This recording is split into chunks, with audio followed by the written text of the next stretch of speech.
Empat komandan Mossad mundur, ada apa dengan intelijen Israel?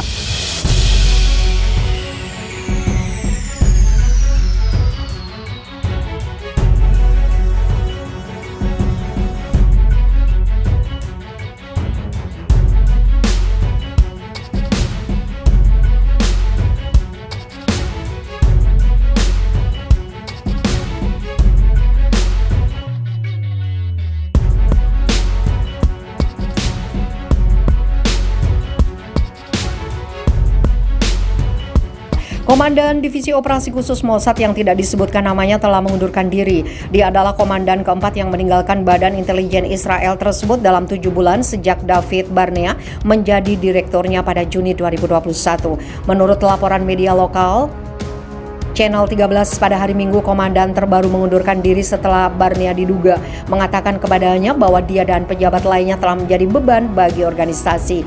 Barnea ingin membuat perubahan besar pada cara kerja departemen yang dipimpin oleh komandan yang tidak disebutkan namanya karena kesulitan dalam mengoperasikan agen-agen Israel di luar negeri, dan komandan tidak mengimplementasikannya seperti yang diminta rinci surat kabar Haaretz dalam laporannya. Laporan Haaretz menambahkan bahwa wakil komandan dan sejumlah agen juga mengundurkan diri atas insiden tersebut. Komandan yang mengundurkan diri dilaporkan telah diganti. Itu adalah keempat kalinya seorang pejabat senior Mossad mengundurkan diri dalam 7 bulan sejak Barnea menggantikan Yossi Cohen sebagai direktur agensi. Tahun lalu, kepala teknologi, kepala operasi, dan kepala anti teror Mossad mengundurkan diri dari posisi mereka atas dugaan konflik dengan Barnea. Barnea yang tergabung dengan Mossad pada tahun 1996 sebelum menjadi kepala divisi Somat pada 2013, kemudian menjadi wakil kepala Mossad pada 2019. Akhirnya menjadi direktur pada 2021, telah digambarkan sebagai mesin pembunuh pecinta gadget. Dia dilaporkan telah berusaha untuk mengambil alih Mossad secara mutlak.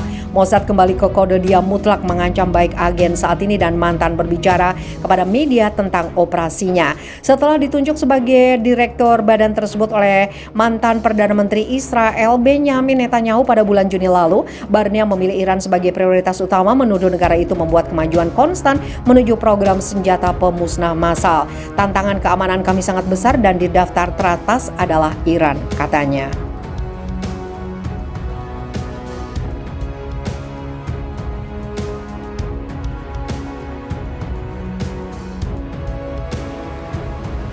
Israel siapkan evakuasi ribuan orang Yahudi dari Ukraina.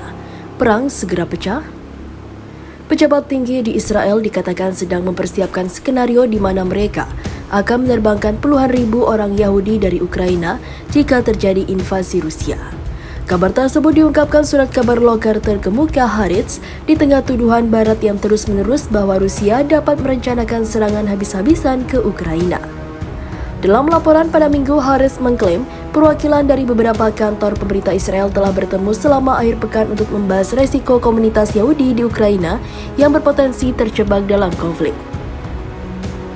Pengarahan itu termasuk dari pejabat Dewan Keamanan Nasional, Kementerian Pertahanan, Transportasi, dan Urusan Luar Negeri, serta mereka yang bertanggung jawab untuk menjaga hubungan dengan orang-orang Yahudi yang tinggal di wilayah bekas Uni Soviet. Israel telah lama memilih rencana pemulangan massal calon warganya jika diperlukan, ungkap penulis laporan itu, tetapi kemungkinan evakuasi seperti itu telah diperbarui di Ukraina di tengah meningkatnya kekhawatiran akan segera dari Rusia. Pengamat memperkirakan mungkin ada sebanyak 400.000 orang Yahudi yang tinggal di Ukraina. Ada sekitar 200 orang atau 200.000 orang yang dianggap memenuhi syarat untuk kewarganegaraan Israel sesuai Undang-Undang Kembali Israel, dengan hampir 75.000 orang Yahudi tinggal di timur Ukraina. Selama Perang Kedua, lebih dari 1 juta orang Yahudi tinggal di Uni Soviet. Sebagian besar di wilayah Ukraina modern dibunuh pasukan Nazi Jerman dan kolaborator lokal selama Holocaust. Sebanyak 34.000 orang Yahudi dibunuh dan dibuang ke kuburan massal di Jurang Babi Yar di luar Kiev selama 2 hari pada 1941. Pemerintah Ukraina telah mendapatkan kecaman dari para pejabat di Israel selama beberapa tahun terakhir karena perannya dalam yang digambarkan oleh Presiden Israel Isaac Herzog sebagai tren yang berkembang dari revisionisme historis di negara Eropa Timur. Kenangan tidak dilupakan begitu saja, mereka dihapus atau bahkan ditulis ulang, pabar Herzog memperingati pada Oktober menjelang kunjungan ke Kiev. Awal tahun ini, kedutaan Israel menyerang prosesi atau prosesi obor tahunan yang diadakan untuk menghormati Stepa Bendera, pemimpin massa perang organisasi nasionalis Ukraina yang bekerja sama dengan Nazi dan bertanggung jawab atas tindakan pembersihan etnis dan juga pembunuhan Yahudi dan orang-orang keturunan Polandia. Bendera telah diangkat sebagai tokoh kemerdekaan di Ukraina dalam beberapa tahun terakhir. Pada Minggu, Departemen Luar Negeri Amerika memerintahkan keluarga diplomat yang bekerja di Kiev untuk meninggalkan negara itu karena ancaman lanjutan dari aksi militer Rusia. Kremlin bagaimanapun telah berulang kali membantah tuduhan bahwa mereka berencana menyerang Ukraina. Sekretaris Persnya Dmitry Peskov sebelumnya mengatakan pergerakan angkatan bersenjata negara itu di awalnya sendiri atau di wilayahnya sendiri adalah masalah internal dan tidak menjadi perhatian orang luar.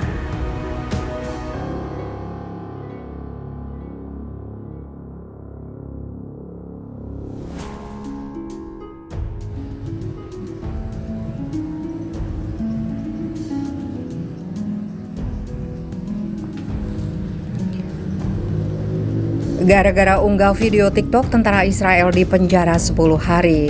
Pasukan pertahanan Israel mengatakan seorang prajurit yang membagikan video dirinya menembakkan peluru ke Gaza telah dijatuhi hukuman 10 hari di penjara militer. Kabar itu diumumkan IDF pada Selasa 25 Januari dilansir media Israel.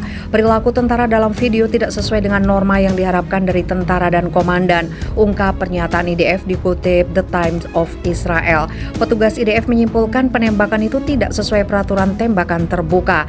Tentara itu telah memposting video dirinya di aplikasi media sosial TikTok di mana dia terlihat menembak di udara menuju wilayah Gaza. Video itu tampaknya difilmkan oleh orang lain dan disetel ke musik. Dia tampaknya tidak memiliki target dan video itu tidak menunjukkan siapapun di sisi lain perbatasan. Perbatasan Gaza dan Israel terkenal bergejolak dan ada beberapa insiden setiap tahun di mana pagar telah dirusak atau dilintasi dari wilayah Palestina. Daerah itu sering melihat bentrokan antara warga Palestina yang memprotes dan pasukan Israel yang bersenjata lengkap.